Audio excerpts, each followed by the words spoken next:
first time at the channel, thanks for coming to hang out. Today we're gonna be looking at a 2024 Roadking Special. I'm gonna walk on my way back to right now. Now, I'm gonna take this bike, we're gonna go outside, I'm gonna throw the helmet on, throw the GoPro on, take you guys with me. Let's talk about the benefits of this bike, what you should expect out of this bike if this is something you plan on, possibly getting on down the road. Talk about some of the negatives about the bike, because there's always pros and cons. Answer some questions that I've had in the past. Again, appreciate you guys coming to hang out. Let's get this bike outside, and let's take this thing for a ride. All right, let's take this thing for a spin. Oh, I left the ignition on. Oopsie. All right. Now, these do have a neutral safety on here, so where the bike's not in neutral, the bike will not start, which is nice, especially at a dealership when you get a lot of people that go under these tents that don't realize and know how to start up a motorcycle, and they hit a button and then the bike jumps. But let's take this thing for a spin. Now, like I said, this is going to be based off your touring frame, so it's going to handle like a touring model bike. Somebody that wants a bike that you can do long rides on, long distance on, this would be the bike for you. These are great for a lot of people that don't like to have the fairing, don't like to have the navigation, kind of want the bare bones, ride. This would be a great option for you. Let's get out here. I think there's traffic on the other end of town. Now, this color is called Billiard Gray. A lot of people are like, why would I want that gray color? Harley brought this color out because one of the most popular colors back in the day was like Battleship Gray. Some of those gray colors were on the CVOs and things like that. And let me open my visor a little bit. And a lot of people like that.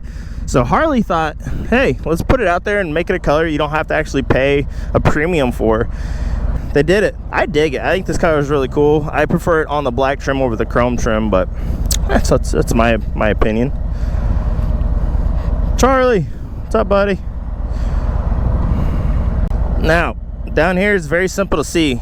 Okay, you got your mileage, you got your speedo, and you have your indicators down here: neutral light, turn signal, brights, and oil light.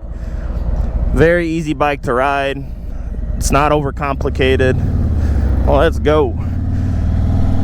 Now, the first thing you notice on this thing is the power this 114 is going to have on it. It's smooth. A lot of guys coming off the twin cams.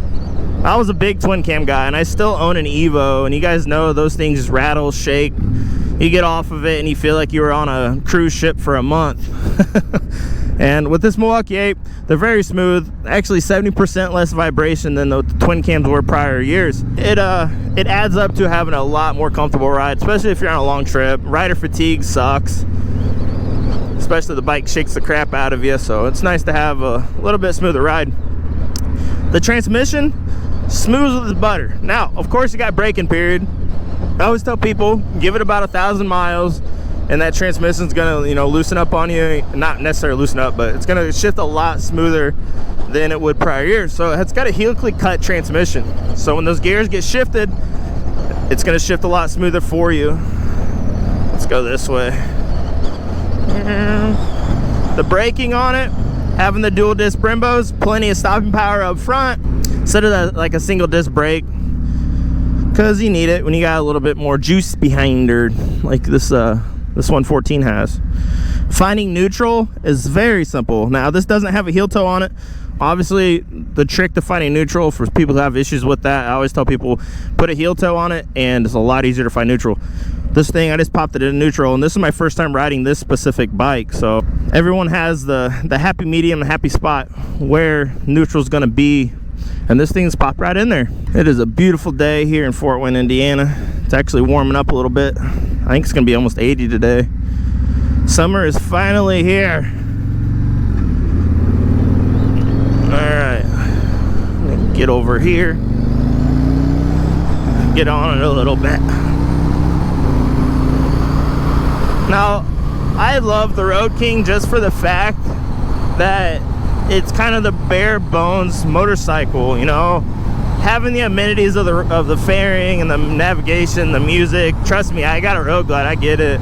But I also have my Heritage. I got an older Heritage that's kind of the same style as this. You kind of get on it. You don't have to worry about all that stuff. You get the wind in your face. I mean, you feel the wind hit you, which it's got its pros and cons. So I told you at the beginning of this video I was going to talk pros and cons. it's a pro having this and getting the feeling of, you know, you're out on a motorcycle. But at the same time, for those longer rides, having that fairing is really nice to have because it's going to block a lot of that wind and you're not going to get beat up as much. Now, one thing I would want to change, and it's just my preference, everyone's got a different preference on how they like their bars, you know, and for me, I'm a shorter guy, so I got a little bit shorter arms. I got little T-Rex arms. And the bar position isn't bad. Like, I got good angle, I can throw this thing around, but I prefer to be up and back a little bit more. So I'd rather have, you know, shoulder height bars. These are a little bit below my shoulders, so if you're a taller person, that's one thing when you're looking at a Road King you might want to change up on it, is different arm position, different bar position.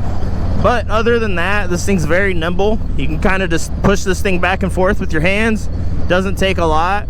And one of the cool parts is with the newer, you know, touring style frames, these things are very low center of gravity, so you don't have any of that top weight. I had a 10 Street Glide and it was a little bit more top weight, you know, lower end weight, and you're gonna feel that a lot. What's up, dude? Oh, okay. I guess you don't want to be my friend. Whoop, wrong one. Now let's talk seats. Now this is the stock touring seat. A lot of people hate them, a lot of people love them. You know, I get a pretty broad mix of people who either love the stock seat once it's get broken or hate it. Really, it's not that bad.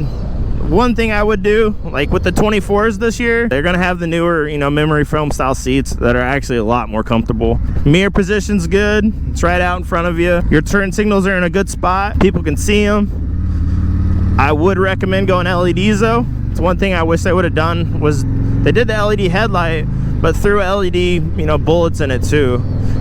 Now with the 24s, they are all LED, so I get it. They're going that route.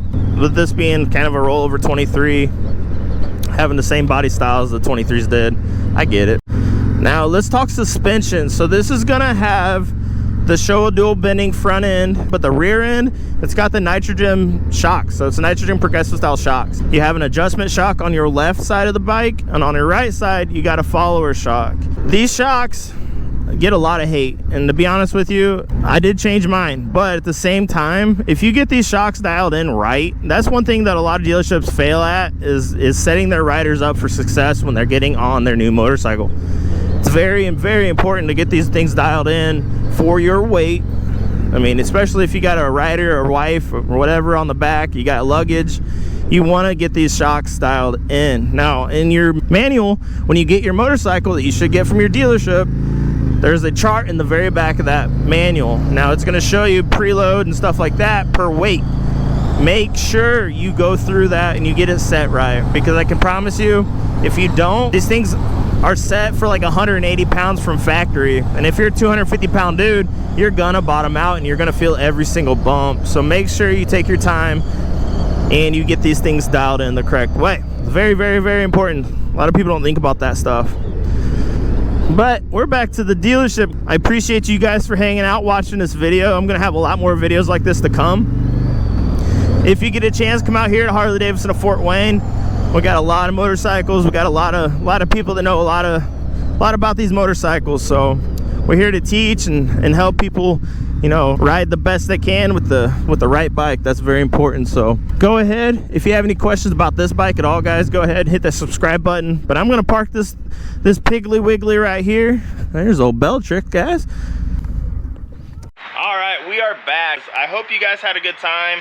I hope I answered some of those questions about, you know, that bike is a great bike for someone who just doesn't necessarily want to have the fairing, the navigation, the music, and all that stuff like that, but still wants to have the rideability of a touring style Harley-Davidson.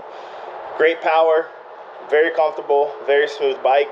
Same time, it's just an all-around good bike. So if you have any questions, please, like I said, comment below, let me know. I appreciate you for coming out, supporting the channel. You know, I'm really starting to get into the YouTube thing and really trying to push, you know, a lot of content to get a lot more people out there, a lot more information they got from either their local dealership or from the friends that don't know anything about motorcycles. So appreciate you guys for coming to hang out. Hit that subscribe button. If you have any questions, comment below. We'll talk to you guys later.